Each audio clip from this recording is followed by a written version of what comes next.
And welcome, folks, to another edition of the Michigan Football Film Study focused on the offense with Al Borges. Gorgeous, Borges, as he likes to be known. Who, I'm not as good looking when we lose, Sam. who calls themselves gorgeous? I mean, that's a bit vain, don't you think, Al? I don't know, Sam. I've never called myself gorgeous in my life, but for some reason, people have taken to that a little bit. Maybe because I am gorgeous. I don't know. But I know that I'm not as good looking when we lose. I know that. Okay. Yeah. My So, grandmother used to say it's not bragging if it's true, Al. So well, I guess if you're gorgeous, it's okay to say it. it is what So it is, Sam. Yep. yeah, it certainly wasn't gorgeous for Michigan Nope. on Saturday. We will get into that coming up. You know what is gorgeous? What's The that, Sam? Autograph app. The Autograph app is absolutely gorgeous. It is the new home, as you know, if you're watching this film study. It is home. It is housed on the Autograph app. That is the new home for the Michigan Film Studies. The app that was founded by Tom Brady. It is where you aggregate all of your fan consumptions, all of your favorite podcasts, your favorite videos, film studies like this, blogs, and whatnot. You find them all in one place. And as you can consume these fan offerings, you you know you gain points, and then you can redeem these points for rewards. You know how it works right here on the Autograph app. So be sure you enjoy all of the offerings right here on Autograph, including this film study. Of course, the football film study focus on the defense with Vance Bedford as well. Be sure to check that out. Of course, folks, listen, just because Michigan had that L to Texas doesn't mean that we deviate from our plan. We're still monitoring the Buckeyes as well. Al and Van still keeping an eye on the Scarlet and Gray.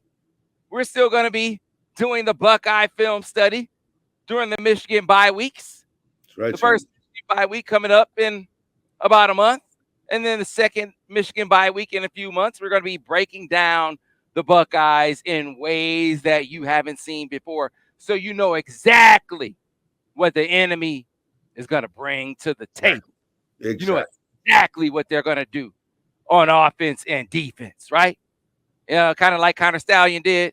You know how had all the signs, right? They think Connor had the signs that they didn't even show. Yeah, that's this new thing. It's like, hey, we hadn't even run this play, and Michigan knew what we were going to do with these people. Right? They just warped beyond belief. But hey, they're A paranoid. bunch Like, of conspiracy theories out there, Sam. They're not restricted to politics. I promise you right, that. right, they're paranoid like that down in Yeah. Columbus. But you know what? It's fine. We're actually going to scout them better than they've ever been scouted before because we got gorgeous, Borges, and Vance Bedford on the job. But we need your help. We Need need help. you to help fund these film studies that are dedicated to the Buckeyes. You see these PayPal funds, these links that are in the description and in the comment section. Help us fund these Buckeye film studies because we gotta pay gorgeous Borges and Vance Bedford for their time they're dedicating to these Buckeye film studies, right? So help us do that, and we will make sure to inform you, to edify you Edification. with this information Information. in the Michigan bye week. So be sure to help us out by helping fund those film studies. With that, Al, let's go ahead and get to what is a very tough deal. Do Something we we have to, haven't, Sam? Do we have to? Yeah, I guess we do. yeah, we haven't had to do this in a long time. No, It's we haven't. We haven't. been a few years since we had to break down a regular season loss. Al, what Yeah, since no, and never mind a home loss. This is painful. yeah, what has it been? Was it 2021 was the last regular Yeah, season yeah. that It's a we long had to time. break down? Yeah. So Wolverines fell to the Texas Longhorns, and the offense it was a painful performance for the Maize and Blue. Tough to muster anything on the ground, tough to muster anything through the air. Some narratives that we destroyed in the breakdown, as you folks got a chance to to really see one of those out, you just automatically assume that Michigan was running in the loaded boxes all day, and that actually was not the case. Not the Borges case. Michigan No, not running in the loaded boxes all day. no, they were not. That's true. I broke down how many times they brought a safety down or were not in what I call a split safety defense, some type of 4 deep, and they ran into light boxes or they saw light boxes on early downs 23 times. They saw loaded boxes on early downs. And I'm talking about first and second down because third down is kind of a different animal. You get all the exotic blitzes. I don't really, unless it's third really short yardage, I really consider there's more passing down. So they only ran into loaded boxes about 10, 11 times. So there's opportunities there to get some yards, and by my numbers, they ran a little under 4 yards a pop into light boxes. That's got to improve. That's not good enough. Yeah. So. Yeah, and as is often the case, look, so much of the attention focused on the offensive line, and I do think the offensive line is the biggest issue with the run game. Make no mistake, but it's not the only issue. No, not the only issue. It's a combination of things. Yeah, the combination of things. And so let's go ahead and bring up the first play, Al, that we were able to break down, and it was the counter F. Counter F play, yeah, very popular, often run play. Some variation of counter is in Michigan's offense in every game. Or sometimes run a lot, sometimes run a handful of times, but it's always part of it. And this is one here that could have had a better result. Okay, counter F versus 4-2. 4-2 is the front. Under means that the nose guard is shaded to the strong side. Underneath is in what we call a 2-eye, which means he's inside the guard. Okay, you can see on the back end, again, the safeties are split. That means there's no safety spinning down. This is an opportunity now to run into what is in essence a 7-man box, and you got the blockers to block them. Okay, so this is potentially good. Okay, what you're doing here, you're going to read the quality of the guard's block. The guard is going to pull. I'm going to show you that in a minute. And we're going to see how that block is. Is it a kick out? Is it a hook, where he actually has to hook the guy inside, which would mean now the back would go outside. If he kicks him out, then he would go inside. Okay? So we're going to read the quality of that left guard's block. Now let's see how the whole scheme shakes out. We put Morse in motion, and he widens and blocks the corner. Now that secures that dude. We're good to go. We got that guy taken care of. The edge is handled. So if the ball goes outside, we got an escort, right? Inside, you're going to see in a minute, we got a fullback. Start off with a double team on the 3 technique. Very important that we come off with our hips together.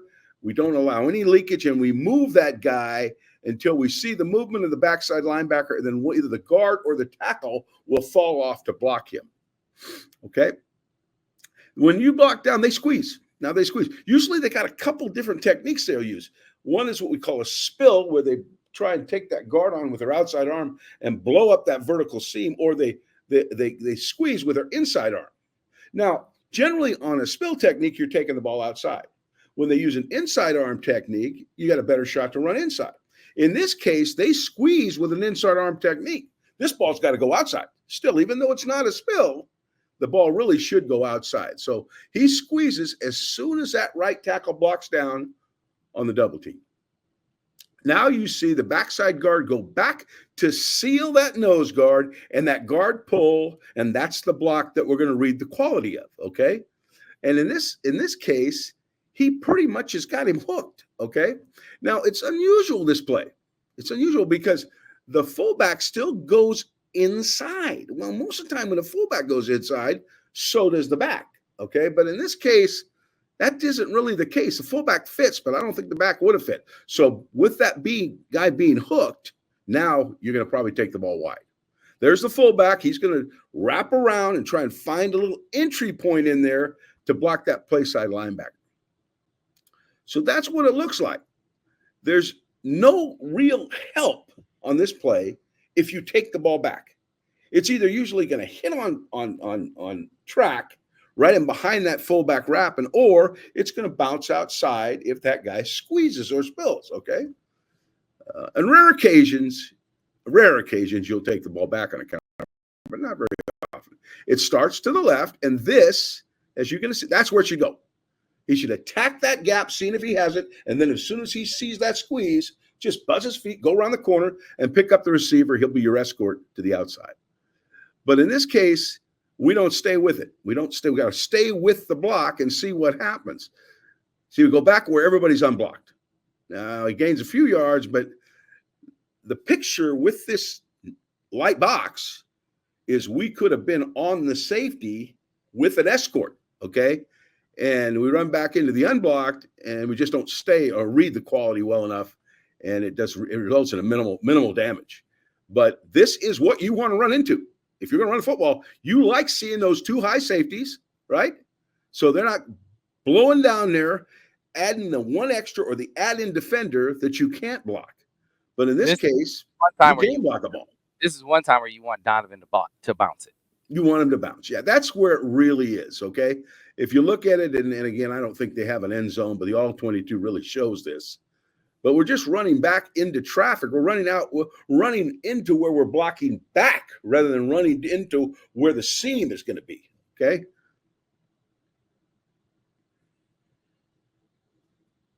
Just trust that hole. Trust it, and then let your instincts take charge.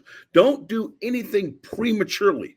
See what happens. Watch it develop, and then respond accordingly.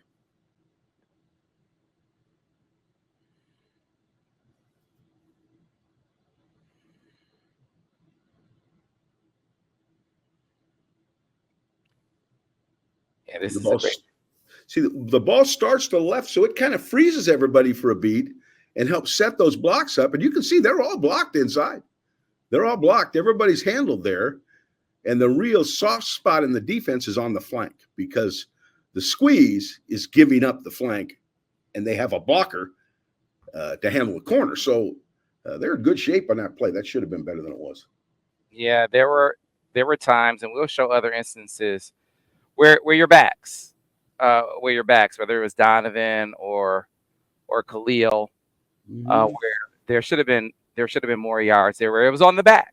Yeah. The injustice about this sometimes, Sam, is whenever you're not running the ball, the narrative is always the offensive line's playing bad, and they're not playing particularly well. That is at least in part true, and probably more that way than anything. But it isn't always them. It isn't always them. It's a collective effort when you win. It's a collective effort when you lose. Yeah, it's a litany of errors right now. A litany of errors, yeah. In the run game that need to be corrected. They need to keep working it. It needs to get better. Just grind it and grind it. The good thing about Donovan is he'll make those errors occasionally. Mm-hmm. But before you know it, all of a sudden he pops one clean, he can take it to the house. They have not had enough explosive plays. But Donovan's one kid that's proven that he can give them that. So you just got to keep coaching him. He figured out he's a smart kid, and he'll get better at those things. But sometimes there's some growing pains along the way that you hate to see, particularly in a game like this. Yeah, that's the thing about him. That it might be maddening to some fans. He's kind of like a slugger, who's going to try. I wouldn't say Rob Deer. Rob Deer probably maybe struck out too much. He had a better. He didn't strike out as much as Rob Deer, but you kind of get the analogy. Like he's gonna have those swing and misses, but boy, he's gonna hit you those home runs, and they just don't have any other home run hitters. No, that's why you got to stick with him. He's proven he can do these things, but there are some things you got to coach him on, like anybody else, and he'll get it. Yeah. So Al, now it is on to play 2, my friend, and this was one of the good plays, one of the explosives in the game. Michigan was going to pull out a trick play, and this is a play action pass on steroids, as you would call it. Michigan pulled out a flea flicker. A play pass on steroids. Yeah, this is a gross run look that's going to generally get some pretty good bites, either from the safeties or from the front for sure. Okay. All right, look at this look. We got, I believe, 3 wides in there with a tight end. Flea flicker versus 4-2-3 weak. 3 weak means it's cover 3 deep. defenders, middle safety and 2 corners. And weak means they're going to roll up that near safety to the short side of the field, the weak side of the field, and he's going to be the force man / flat player on the weak side of the formation. Okay, you can see him coming up right there. This is a loaded box. Now, this is a little different than the split safety looks. That guy's down there to play the run. So they got the right play call, right? A play pass on steroids versus a loaded box should be a good play. Okay, there goes Morse. He's going to run and wheel up the sideline and take that corner out of there. Okay, that's his job on this. He comes from motion across the formation and wheels right out of the backfield down the right sideline. Then we got Belt, right? He's going to run in there. He's going to kind of stutter his feet, making those safeties, or that safety in this instance, think he might be blocking them. So they'll come running up thinking it's a running play, okay? And then once he feels that guy bite, boom, he's going to shoot to the post, okay? And the other guy, who is that? I think that would be Charleston, right? Mm-hmm. He is going to come in there and do kind of the same thing. He's going to pretend like he's going to block that middle safety and then kind of stutter his feet and boom, shoot on what we call a deep over, which is probably about an 16, 18-yard route in behind the linebackers who have hopefully bitten up on the run, okay? So both of them are kind of stuttering. They kind of cross. One goes deep, and the other guy goes to the intermediate outside third of the field, okay? Next thing is you got to sell that run now. You can see they're going to pull the center here, double team that 2-eye, block the backside with those 3 guys, and watch the reaction of the Texas core, their defense. You can see they're all coming up. Who wouldn't? We're gonna hand the ball to the back. They're gonna come up. The corners run back to deep third. The safety runs back to middle third. And you got yourself a great looking run look. Doesn't get any better, okay? Because we're actually not going to fake it to him. We're going to hand it to him, okay? And then he's going to take a couple steps into the line to draw him up and then turn and pitch the ball back to the quarterback, who's going to read those levels. He's going to see if the post is there. If the post isn't there, he's going to look to that deep over route, okay? And hopefully someone in a bit, sometimes a corner will go ahead and squeeze it, and that guy down the sideline will be open. We've had that happen too. So it's a gross read, and you throw the ball right over the top of that backer and that safety in that little hole for a 22-yard gain.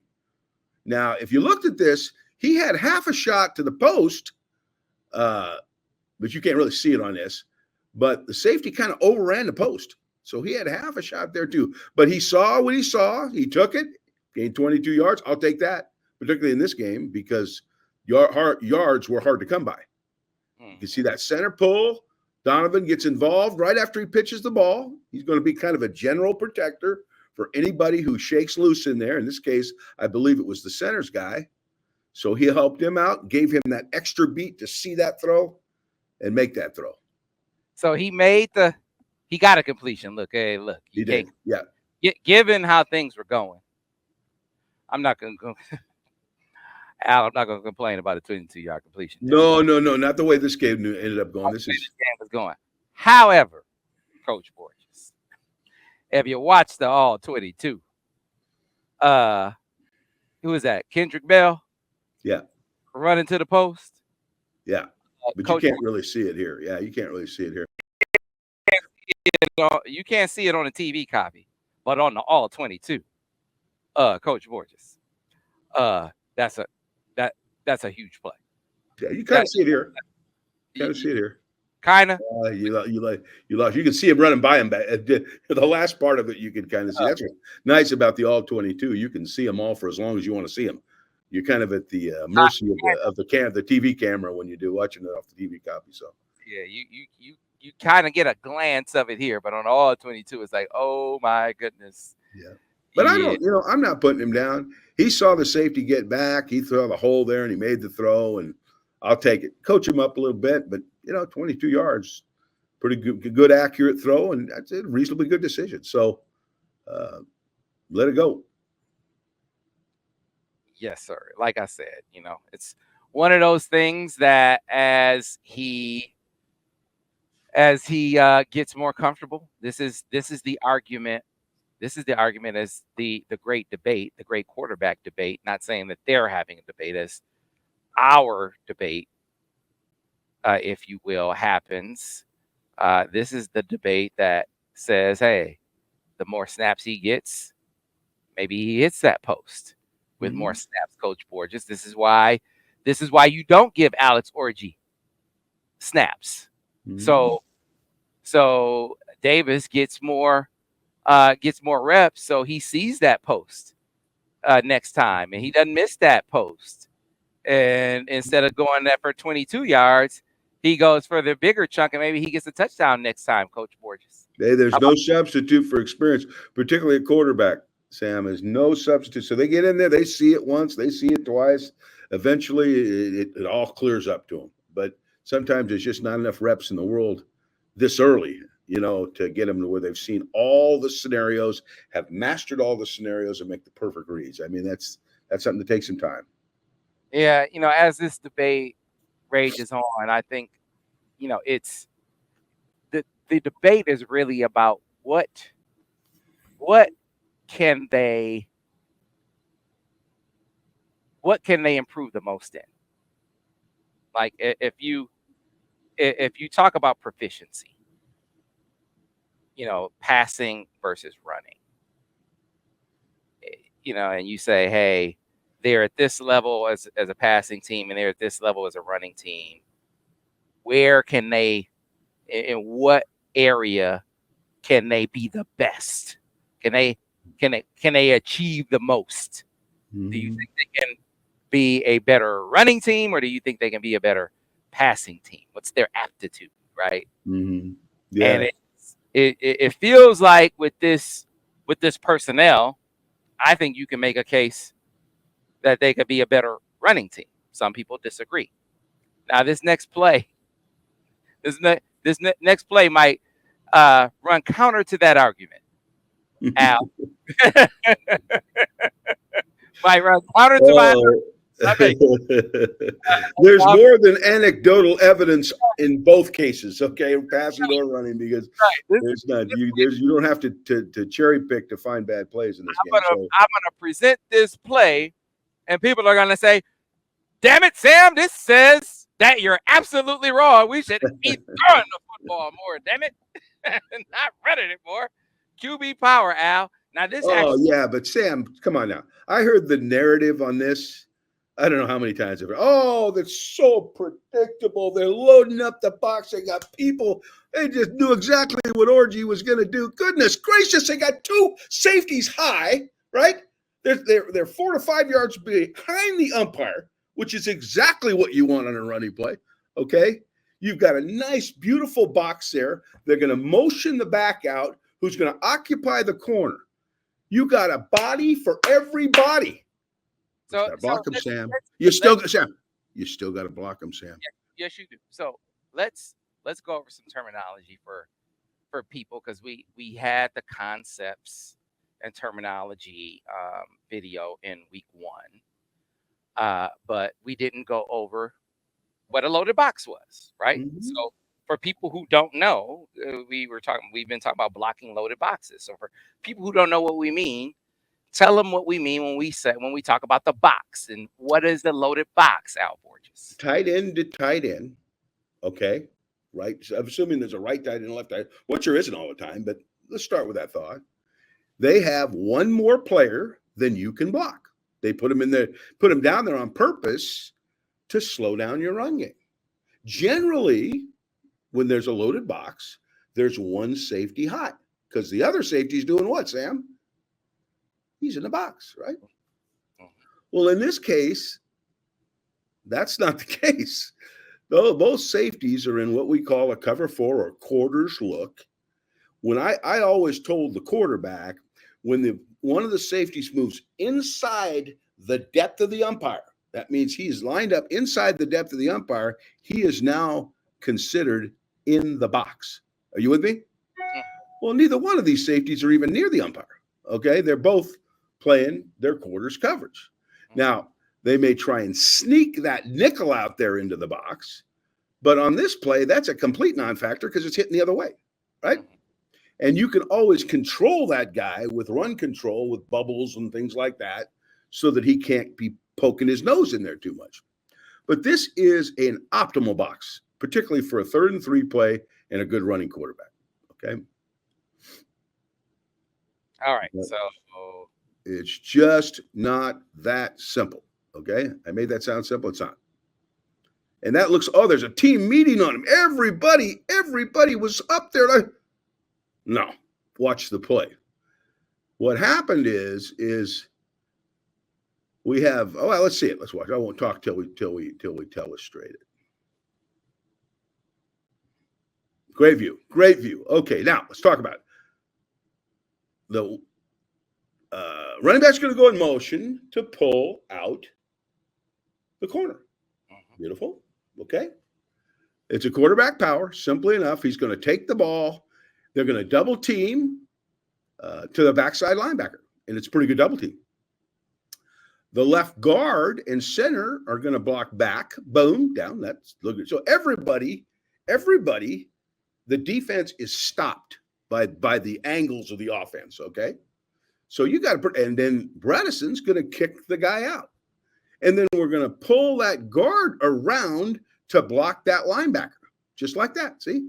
But the key for the guard is he must clear the double team.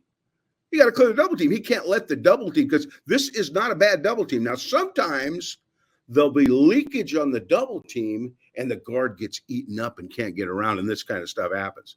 This isn't one of those times. This guard should have gone around and got on that linebacker, just as you see it on the diagram.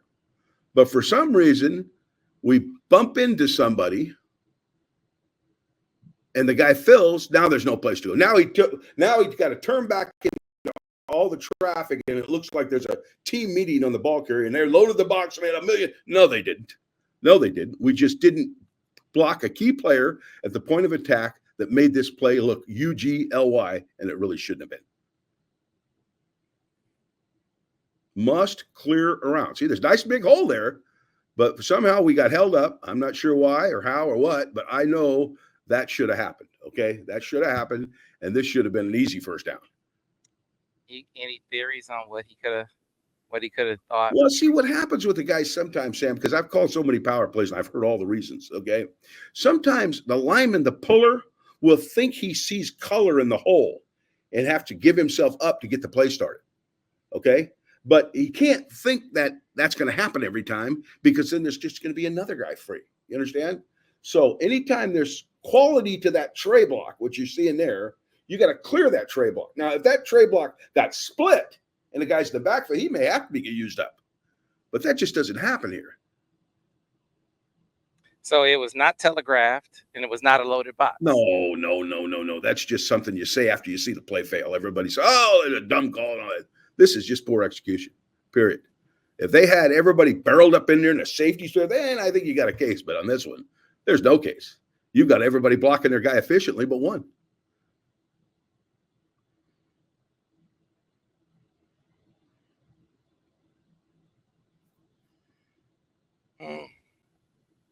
You can see those are great angles, and Bredson's very reliable on kickout blocks. He very seldom loses that, and he doesn't lose it here.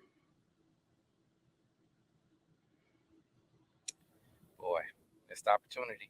Yeah, missed opportunity. 3rd and 3, that should have been a first down. So, yeah, it should have. Now again, that runs counter my point, but here's what I'll say to the naysayers, to my opinion, that you lean into the running game. Look, there is no scenario where the line improving isn't part of it. Look, the line has to. No question, has to get better, and it will. I think as they play more, they will get better. Will they ever get good enough? We're going to find that out as we play. But I'm sure that Grant's going to do a great job with them, and they'll improve. But right now, the testing ground. Remember, I told you a week ago. You asked me, how much did you improve from game 1 to game 2? Remember that? And I said most of the time, it's just a significant jump. But there's a caveat. The caveat: who's the opponent? If you play Fresno State again, which you're not going to do, right? There would be a marked improvement, I believe. But because the ante got upped to probably one of the best, if not the best team in the country, some of that stuff doesn't come as fast as you want it to. All right. Show play, Al. Show play, Al. Open zone. Let's get to back to the run scheme again. Talking about Michigan needing to run the ball. 0 rushing touchdowns through 2 games. Through 2 games. Can you believe that? A Michigan team hasn't scored a rushing touchdown. Oh God, that. If somebody told me that, I'd say they were crazy. Yeah, right? Improbable stat. Yeah, for Michigan. Very telling stat for Michigan. Yeah. A very troubling stat for Michigan. Now, this is just a show play. We didn't illustrate this one, Sam, but I think I'm talking about last week. We showed a play with who was it? Khalil, a duel where he gained 9 yards. Donovan gains 5 on this one. It's not all bad now. But, again, if he'll press the B gap and run in behind that right guard and right tackle, there's yards out there that may go beyond 5 yards. You can see here. Freeze that a second. All right, Sam, what do you got? Same look. 2 split safeties. The box is not loaded. As a matter of fact, the guy we got a double team to is walked out. That should make the box even lighter, right? You know what I see, what I sense with Donovan, though, and this has been a byproduct of really the last year or so. And you saw it in the national championship game with the touchdown when he ran into the back of the guard and then bounced it for the touchdown, where he has been hyper committed to, I'm gonna hit it. I'm gonna run it up in there. And I appreciate that. I'm not gonna bounce it. Yep. I'm not gonna bounce this play. I'm gonna run it up in there. Yeah. Here's the difference, though, Sam. There's a difference between hitting it and pressing it. And pressing it means that you're putting yourself behind those double teams to set up the blocks for the people up front. When you hit it, you don't move the defense. You got to move, especially on his own play. You got to move them so your people, and you saw Khalil do a great job of this on that last run on the insert. He set up the double team by the right guard and right tackle. There's a crease right outside in that B gap if he'll continue to press it. Right. And it's 5 yards. God bless him. I'll take 5 yards. I think that's pretty good. But again, it could be better, and it goes against how you coach the play.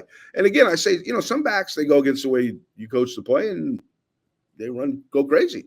So you be careful what you tell them, but you still got to give them a blueprint for what you want. And I believe this play would have been better had he pressed that B gap a little bit more, or pressed that A gap and slid to the B gap. That would even be better, kind of like Khalil did last week. No doubt. No doubt. All right, moving on, Al. Let's go to a telestration, and there was a drive route. Yeah, this was nice. This was a nice looking play. Well conceived, well timed, based on the down and distance. And we've talked about drive routes in the past, but we'll detail this one. As I bring this play up, Pro Football Focus, and this kind of contributed to the overall perception of how Davis Warren played in the game. I think they said he was 4 for 5 on plays of 20 yards or more in this game. You have a lot of fans saying, "Hey, he played well in this game. Why is there any suggestion of trying to give Alex Orji more snaps?" I mean, that's a highly effective percentage. Mm-hmm. That's 80%. Al Borges going down the field. Why would you even fathom playing another quarterback with such a high completion rate on balls down the field? As a quarterback, you are judged by how many points you score for the offense, whether you like it or not. Okay, they say you can go 90% completion. I don't care if that ball don't get in the end zone. That's how you're judged. And in 2 games, scored 12 points this week, 30. Well, they only scored 23 last week because the defense scored 1. So until those point totals go up, your job's always in jeopardy. Okay, that's just the nature of the job. What is the sum total of your effort? And if it isn't reflected on the scoreboard, people are always going to talk about making a change, whether you like it or not. That's just the way that's the sad news about playing the position. So your job is to score more points, so they got no case. Okay, so here's the drive. This is telestration. Okay, drive route versus nickel 30. That means 3-man line. Nickel defense means extra defensive backs. Cover 1 means it's man to man with a free safety in the middle.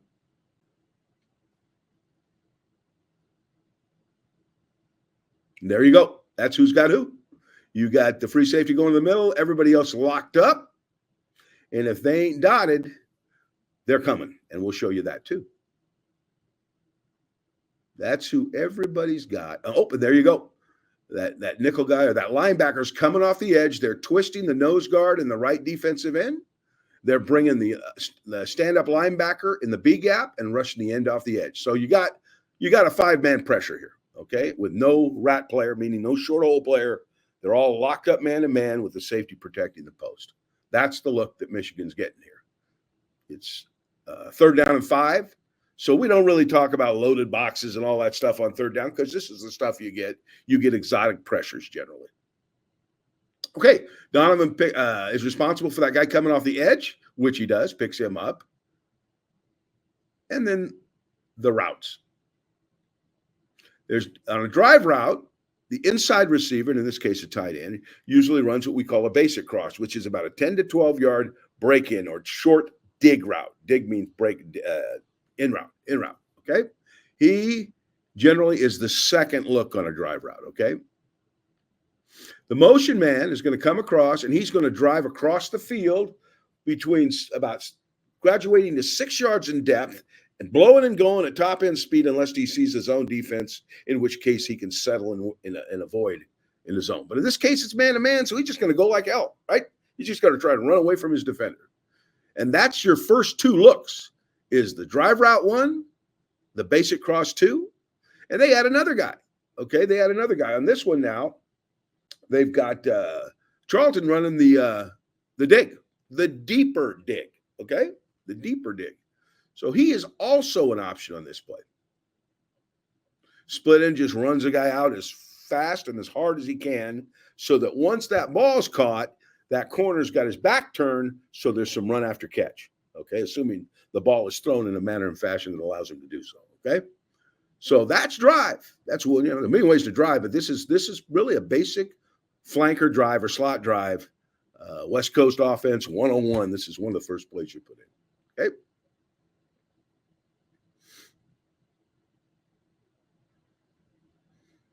Take a little quick 5, spin it to him on the move the chains. Nicely executed. Nice. Those little plays keep those chains moving and give you more opportunities to run the football, play action pass, and do all that other stuff, okay? Yeah.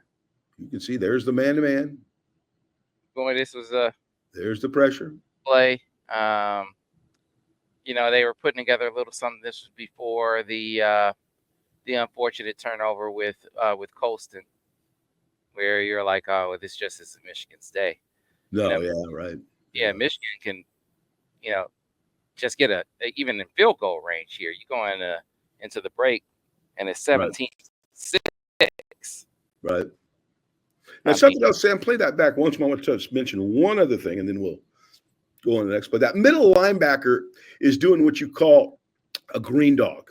A green dog means he has the back, but if he sees the back block, he can now free up to add into the blitz, okay? He'll just try and find a little hole in there where he can add into the blitz. So you watch him here. He's got the back. He's got Donovan Edwards, but as soon as he sees Donovan step outside to pick up that linebacker, he adds into the blitz. See that? That's called a green dog.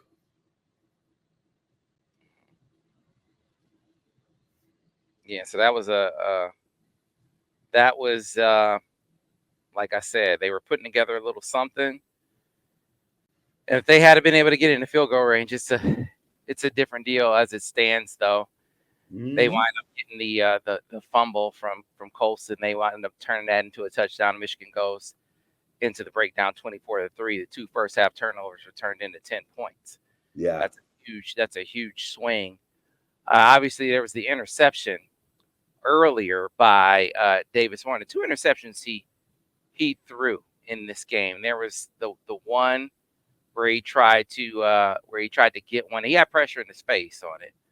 He tried to get one into Tyler, and then there was the one on the four verticals to Colston, where Colston said it was on him. We don't have those plays, but if you could break down what you saw in those plays, Al, what you think. What do you think of those interceptions? What happened on them? And Well, the first interception was a spacing route to the backside of the formation. He took a peek to the stick on the front side, went back to the spacing. The left end shook loose, I think, and kind of got in his face, and the ball took off on him, and it was kind of high and inside, very tough to catch, and the ball popped up in the air. And we all know when the ball pops up in the air, the defense is facing the ball, and the offense is not facing the ball a lot of times. So there's more people for them to catch it than we have to catch it, and it generally results in a bad result. So you always want to keep those intermediate throws down there around shoulder level or so that type of stuff doesn't happen, particularly when there's tight coverage, which there was pretty tight coverage on that. The one thing, Sam, and we're going to talk about this as we look at other clips, is when you get into these games, okay, these Texas and USC in a couple of weeks, and down the line some other teams. This big boy football now, the coverage is tighter. You understand? It's tougher. It makes the quarterback be finer with his throws, and sometimes that's not easy to do, particularly if there's pressure in your face. So big boy football requires finite timing and pinpoint accuracy. Otherwise, your margin for error here, it ain't very damn good. And that's an example of that play. And I'm going to show you another one later where, throwing it here or throwing it here is a difference in a completion or an incompletion. You understand? so what about the four verts? What about that? Four verts. I think there was a miscommunication between the two.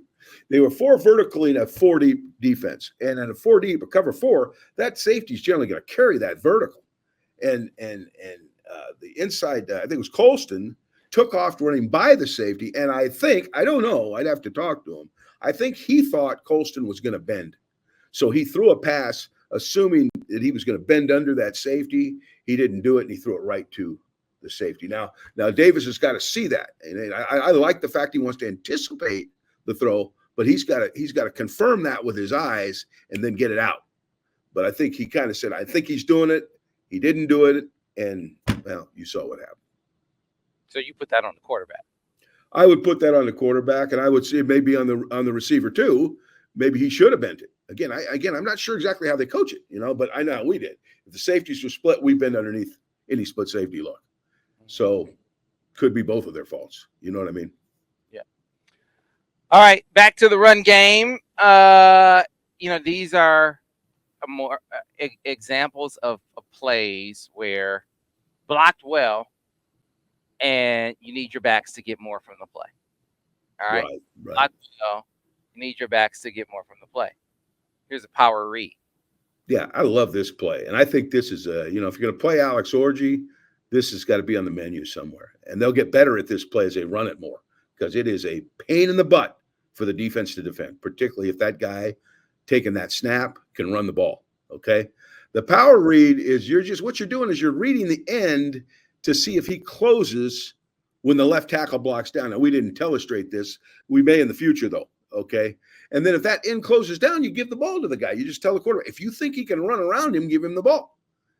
If you don't think he can run around him, pull it and come in behind the guard. Okay. So it's really good play. You got good runners taking the ball no matter what. Okay. But as you look at the play, and again, it's not illustrated, but you got the same thing, Sam. You got two high safeties. You got just what you want. Okay. There's nobody loading the box. The two outside receivers crack down on their guys. The motion man blocks the corner, and everybody's capped for a gain of 3. Now, that's just not good enough. It's not good enough. You're out there. It's you and a safety. Can't let him bring you down. I mean, you got to win those scenarios if you're going to be a great running back. Okay. Coming from depth like that. Yeah, he's coming from depth, and see, everybody's pinned, but him. We don't have any block that guy.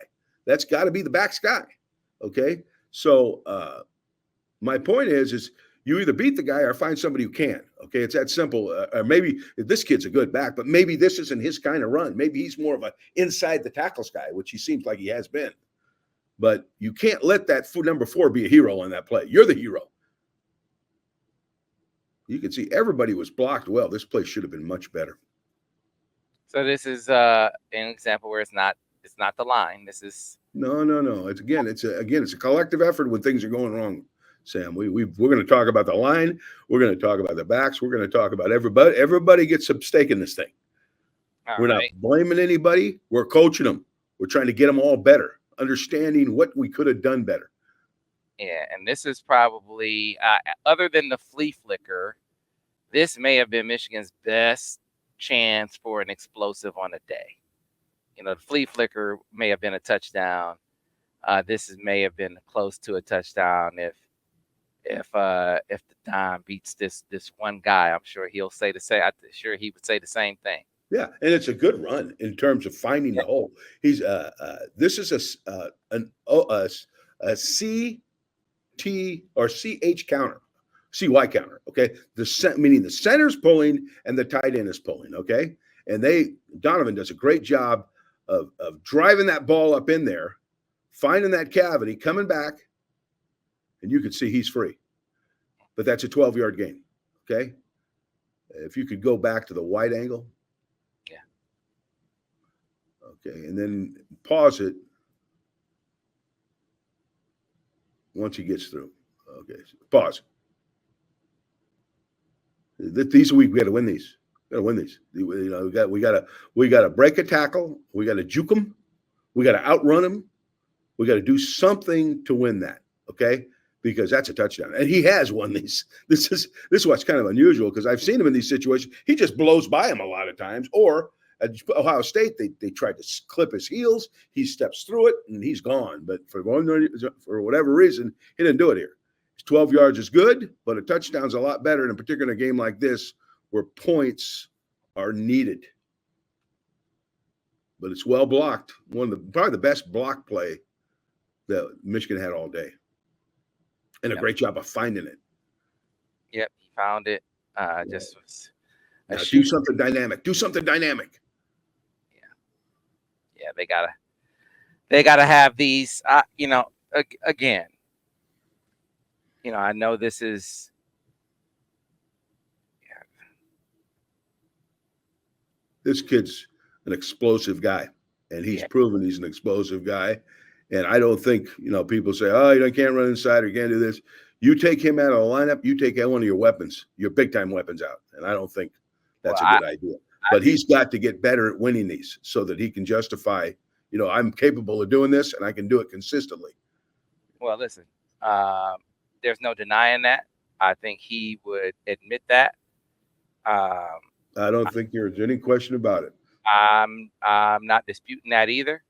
And I'm telling you, this man has to get at least 15 touches a game because they don't have anyone else on this offense who can do what he can do. I would agree with that.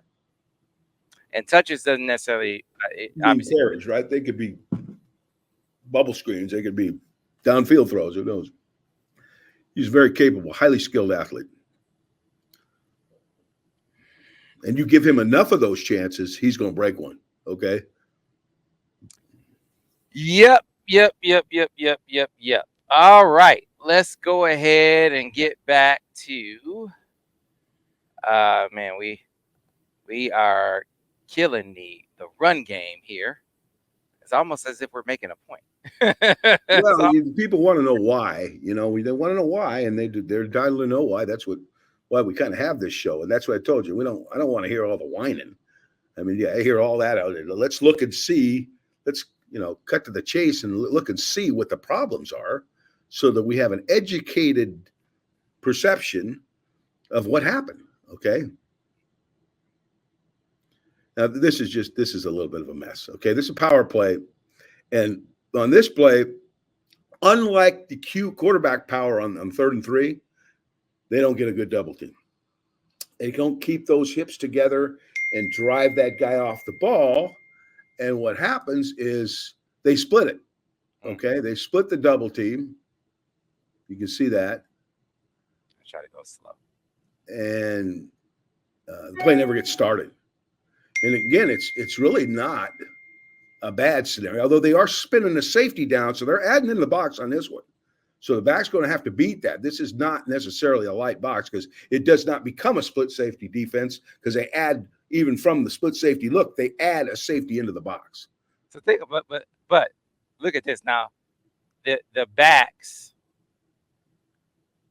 in other plays, right? They weren't able to win those one-on-one battles, but on this play, you see the D lineman, I think, split the double team, and the back does a good job of picking up the offensive lineman because he gets past the guy who splits the double team. He does, yeah. Gets past him. Yeah, it's just he shouldn't have to do that. You know what I mean? But he shakes that guy off. He shakes the guy off, and he gets a few. Yeah, he gets a few, and that's admirable. If the old now, because he had to stop in the hole, you got to hold the blocks longer, and people will tend to fall off and make the play.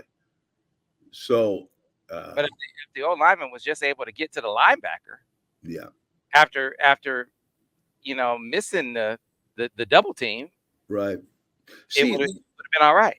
Yeah, the idea now on any double team, this is a tray, which means the tight end and the tackle are double teaming. Both players will step with their inside foot and take half the guy with good pad level and good surge. They don't want to get turned because if they get turned, they can split it because their shoulders are soft now. You understand what I'm saying, Sam? So now they get turned because they didn't come off or somebody didn't step well, and now there's a leak. And you may have to end up using up a puller on the guy that you let leak that was double teamed, and that's not good.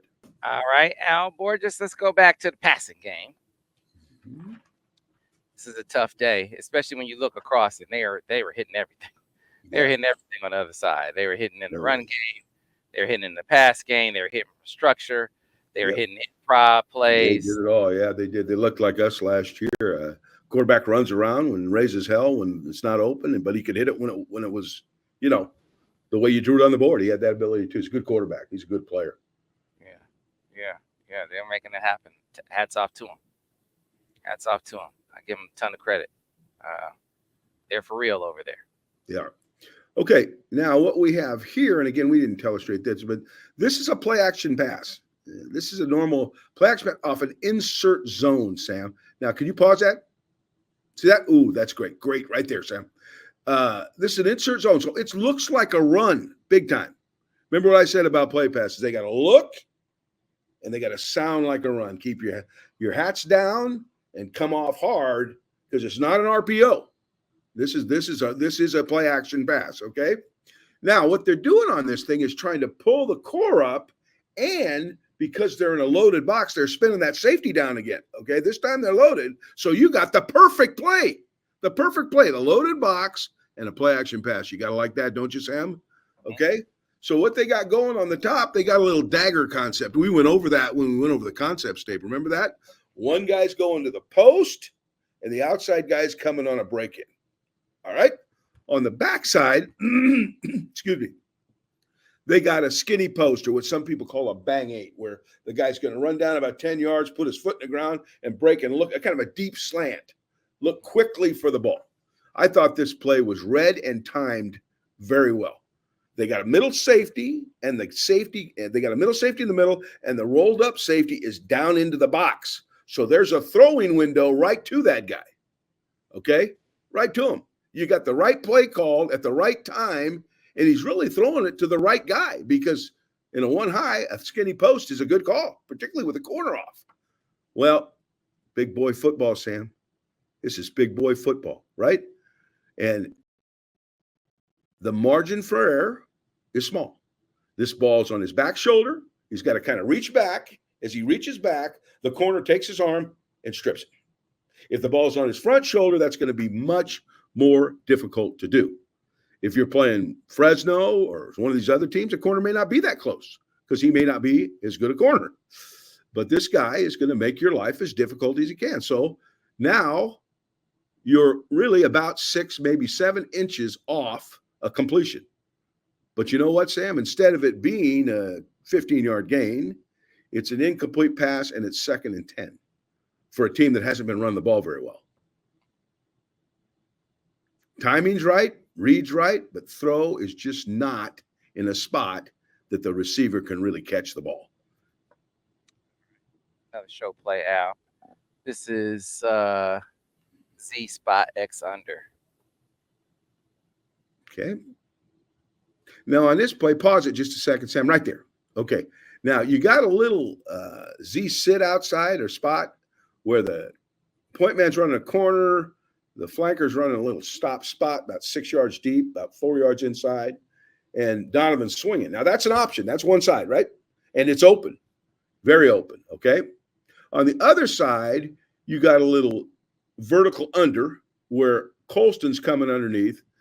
And I think here, again, I don't know what brought him to this side, but I think he would have been much better suited to work the Z sit side. But Steve, he did what he did, make a good decision. But the problem with this, again, big boy football, he stares it down. The wings go straight to where he wants to throw the ball, and that safety who's rolling down is looking straight at him, Sam. So as soon as he cuts it loose, the ball and the safety get there at the same time. And boom, incomplete pass. Bam. You see that? And that's it. He stole his eyes. He stole his aerial. We talked about the aerial, which way your eyes are looking when you throw the ball. And bam. And not likely he's going to catch that pass. But see, he's got it in his hands, but he gets stripped because he can't secure that pass.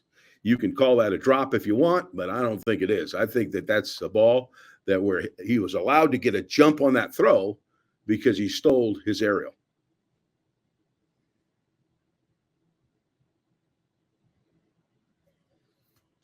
Whew. Colston needs hazard pay on that one.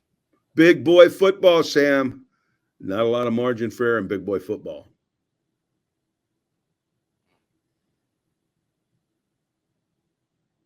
So you can see just in 2 plays, Sam, we've watched 2 plays, and then we didn't show the interception on the spacing route, but just balls thrown here instead of here, right? Or over here. And the result is failure. Little things. A lot of little things in games like this. You don't get away with them. So, they left him in the game at the end.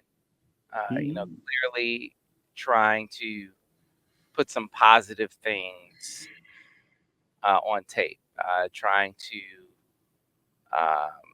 get some things to build on, even in defeat for next week. Mm-hmm. And so, even in garbage time, there were some things that they can take and say, that was positive, and you found one of those things, Al, and this bingo cross. Yeah, this was a phenomenal play by Davis Warren. This was a great play because he's under incredible duress on this blitz, and we're going to show you. We did illustrate this so you can appreciate how nice a play this was. This is a bingo cross. What's a bingo cross? That means somebody's crossing and someone's digging. Okay, that's the combination. And they add a crash route to this, which means I call crash route crossing the hash or a deep over type pattern as the first look. Okay.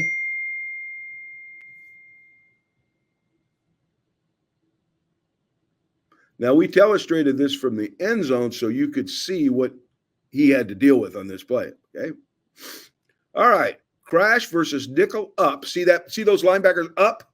And those defensive tackles in 3 techniques, this is a common nickel look or subgroup look where they're always showing blitz. They'll bail those guys, they'll blitz those guys, they'll blitz one, they'll bail the other, they'll twist them with the ends or with the tackles. There's all kinds of stuff they do with this look. But it's zero coverage, which means there's nobody in the post. There's nobody helping. Everybody's locked in man to man, right?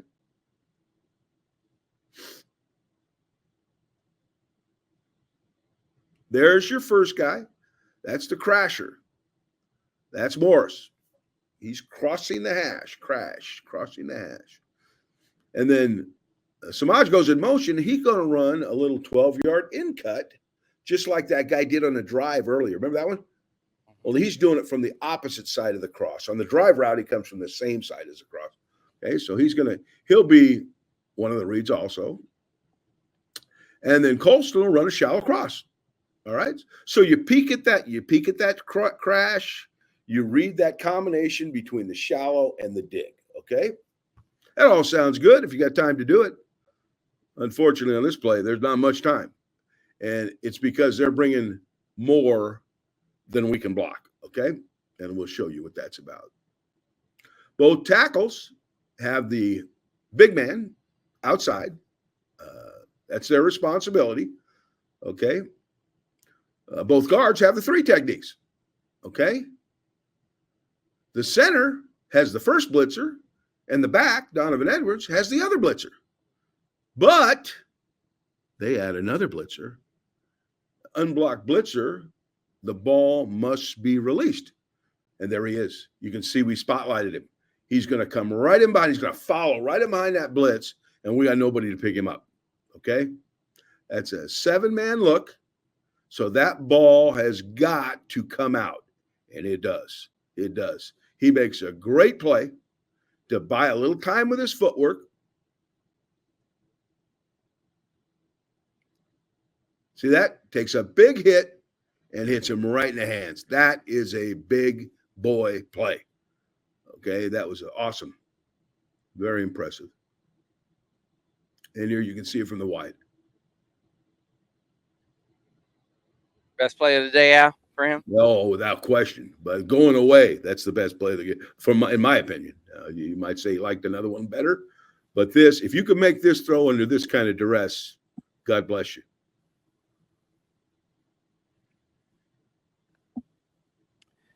I call this a sting. It's a sting blitz.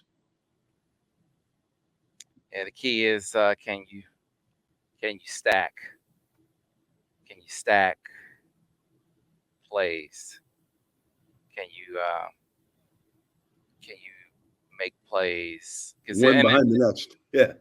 And not just him. I mean the line. Everybody. Oh yeah, no question. There's got to be there has to be a consistency to your play. Yeah. For every player, and when they go to work, the coaches got to look at everything everybody's doing, every technique, every fundamental, every little thing to make this team better. That's the only way you can do it, and just grind perfection as best you can. Yeah. Arkansas State, an opportunity game. It'll be interesting to see what personnel adjustments they make, what strategic adjustments they make, if any. Maybe they come out with the same personnel. Maybe they come out with the same approach. It'll be interesting to see. There is a line of thinking, certainly among the fan base, that says, hey, you just keep rolling with the same guys and just give them more reps, and they will get better. That certainly has worked for teams in the past, and maybe that is an approach that can work for Michigan. We shall see. Yep. What they do.